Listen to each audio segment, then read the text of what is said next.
Hi, my name's Phil. I like talking about politics, and in this video, I'd like to discuss how action is being taken by the Labour mayors of Manchester and Liverpool to bypass the frankly hopeless attitude to their own Brexit on display from the Conservative government in Westminster.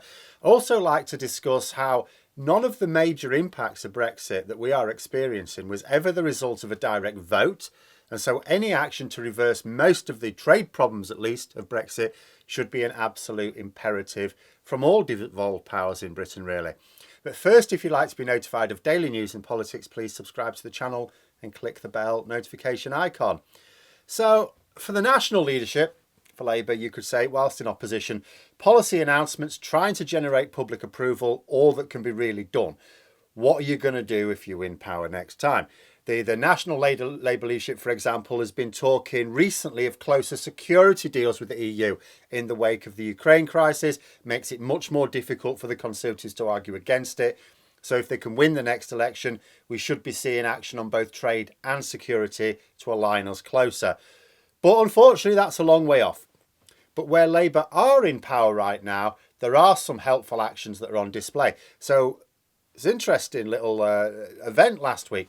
So the Labour mayors of Manchester and Liverpool, Burnham and Steve Rotheram, have been visiting Dublin as part of a trade mission to find practical ways to improve trade between the northwest of England and Ireland, which is cutting through the divisive belligerence of the Westminster government. They've taken along a load of small businesses that want to do some trade, don't really know how to negotiate all the Brexit paperwork, so they're going, look, let's help you sort it out.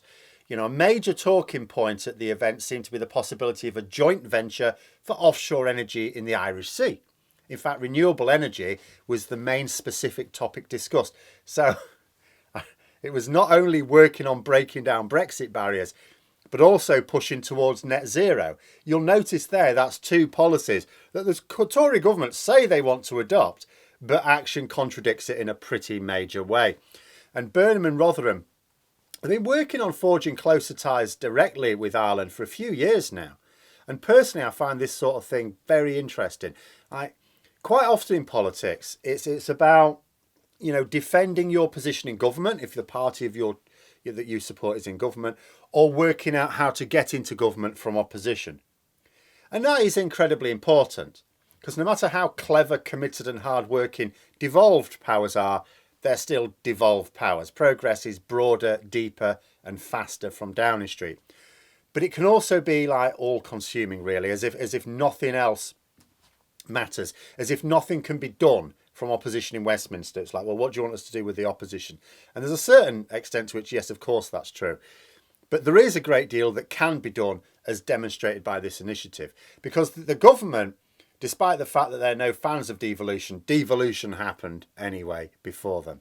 You know, the main practical purpose of it, this mission that is to Dublin, was to help local businesses understand the complex rules now in place when doing business with the EU. Because not only has the national government quite unnecessarily put these trade blocking complex rules in place, which we didn't need and we don't benefit from, but did almost nothing to help people understand how to navigate them. Bear in mind that most businesses with international interests in the UK before Brexit had no need to understand international trade. Unless they were trading outside of the single market as well. They didn't need to. Yes, they were trading internationally. It made no difference. They could trade just as easily with Frankfurt as they could Hemel Hempstead. And small businesses, which make up the majority of both businesses and the workforce in this country, can't really afford dedicated staff to work on the complexities, to understand them and to navigate them. They need help. And if the Conservatives who dumped Brexit onto us won't provide that help, and they won't. They said they had, oh yeah, you could just contact this government department. Well, two things. First of all, no, you couldn't. They didn't have enough staff. Second of all, they seem to be pulling that away now. But it is good to see that some political leaders are going to provide that help. In fact, this could prove to be a model for other devolved powers to bypass Westminster and just say, do you know what? There's stuff we can do directly to boost links for trade. Because the problem with Brexit is, to pardon the expression, it's sort of like a Russian doll. You know, it's got what you can initially see, and then it's got all these little versions of itself nested one inside the other that aren't necessary, that weren't part of the deal, but they add to the weight of it all. For example, the referendum in 2016 was to leave the EU. Brexit campaigners specifically said we should remain in the single market, although it would hardly matter whether they did or they didn't, but they did. Leaving the single market should never have happened without a further referendum.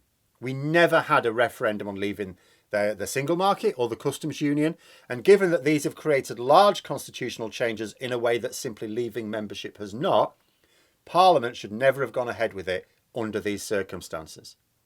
In fact, on the issue of rejoining the single market or customs union, like I've said in the past, politically speaking, realistically, there'll have to be a referendum. Because that's based on the notion that you don't instigate major constitutional change without a specific public poll on it. But then you think to yourself, but we never had a referendum to leave, so why should we need one to rejoin? But that's what you get when you crack open the Russian doll of Brexit. You get leaving the single market and customs union, neither of which were on the ballot, neither of which were part of the campaign, neither of which had to be done. But it doesn't stop there, because then, so you had leaving the single market and customs union without preparing the systems to cope, because you crack open the next Russian doll and you've got another one in there. Well, we can't actually manage. EU countries applied import controls on their end immediately because they spent years getting ready for it. They weren't trying to hide it from the public. The Netherlands even had a blue Brexit monster employed to inform people. We didn't. The government didn't want to alert the public to the major disruption that Brexit was going to cause, so they called it Project Fear and didn't get anything ready. It's like, look, we're not having to do anything. It's not going to make any difference. Look, we're not doing anything. Nothing's changing. Everything's fine. Everything's the same. No extra staff, no extra facilities. Didn't even get the IT systems working in time. They're still not properly working now. And all this cobblers about a fully integrated digital border by 2025, yeah, that's not happening. They failed every deadline on the way so far. Why should they suddenly catch up and make the most difficult one of all? The only reason they say it'll be ready in 2025 is because no matter when the next general election is, it's definitely before then. So they're making sure that they set a date that's definitely after the next general election. It's just another con. So the hard Brexit, which was already unnecessary, was made even more unnecessarily harsh by failing to get the systems in place to cope. But even that's not the end of it, because you crack open that doll now and there's another inside. Instead of working to catch up with the form of Brexit that the government dumped on us, they tried to evade responsibility by continuing to deny the reality of their own treaties. They have failed to honour the withdrawal agreement properly, and they keep threatening to disband almost all of it unilaterally. Like, we don't like this deal we agreed to, so we're just going to get rid of it if you don't do what we say. Even without actually going that far, even if it's just threats, the behaviour prevents the building of mutual trust. And all trading agreements, doesn't matter how comprehensive they are, they need trust on both sides, because there's always a few wrinkles. You need to oil the wheels. So even given that we have harsher trading conditions than the referendum imposed on us, and even given that we didn't get the systems ready in time to cope with it, we're making things worse by poisoning the relationship with our immediate trade partners, who have the choice to either make things easier or harder for us. Don't imagine that everything that is done is set in stone. Fortunately, there's no sign of spite on the EU side, or we would be in real trouble. Because if you recall last year, when we were maliciously withholding fishing licenses from French vessels, and Macron threatened to impose full import controls. Because as bad as things are, EU countries could really strangle British trade by going, do you know what, we want to check everything coming through. Not a sample, not looking at this and going, maybe we should check that. No, we're going to check everything, and it would be perfectly legal. All the problems we are seeing with reduced trade is entirely down to us. The EU are actually being as helpful as they can.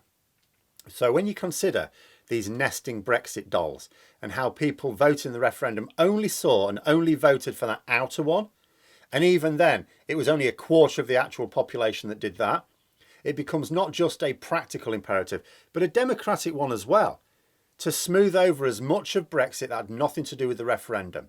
Because even if you take the view, well, the people voted for this in the referendum, it's like, okay, they voted to leave the EU. They didn't vote for anything else. So when Labour, for example, are saying, in order to sort of say that, well, we'll not reverse the referendum, by saying, well, we're not going to rejoin the EU, there's nothing else they have to commit to. So in terms of like, they've already promised alignment on trade issues. Well, because you never voted to diverge on trade issues. in terms of the security agreement, you never voted for us to have no real security deal with the EU. Anything to do with trade and security, anything to do with any cooperation between us as a third country in the EU was nothing to do with the Brexit referendum. And it would be good to see others doing more of this as well, because we've got at least 2 more years of national divergence, not just maintaining this separation between us and the EU. Wider, the chasm's getting wider, and it will keep getting wider. In 2 years' time, it'll be in a much worse position, you know, of this national divergence as a result of Brexit nutters at the helm. So any moves, I think, to help in the meantime would be welcome from me. So I think this is really good. I would very much like to see other devolved powers looking at this and going, yeah, let's, because Ireland's a pretty good one to go with. Not only is it in the EU, not only do we have a close relationship, speaks the same language, you know, there's a lot of scope there to help people understand, help local businesses. So the Scottish government could do it for Scottish businesses, the Welsh government for Welsh businesses, just as the Northwest leaders are doing it for the Northwest of England. There's a lot of scope there for going, right, we're going to get together, we're going to discuss how we can deal with this Brexit quagmire, and then that will help them, you know, with trade with the rest of the EU as well. But those are my thoughts. Let me know yours in the comments below. Hope you found the video interesting. If you did, don't forget to click the like button. And if you'd like to support the channel further, please also click the Patreon link for details. And until next time, I'll see you later.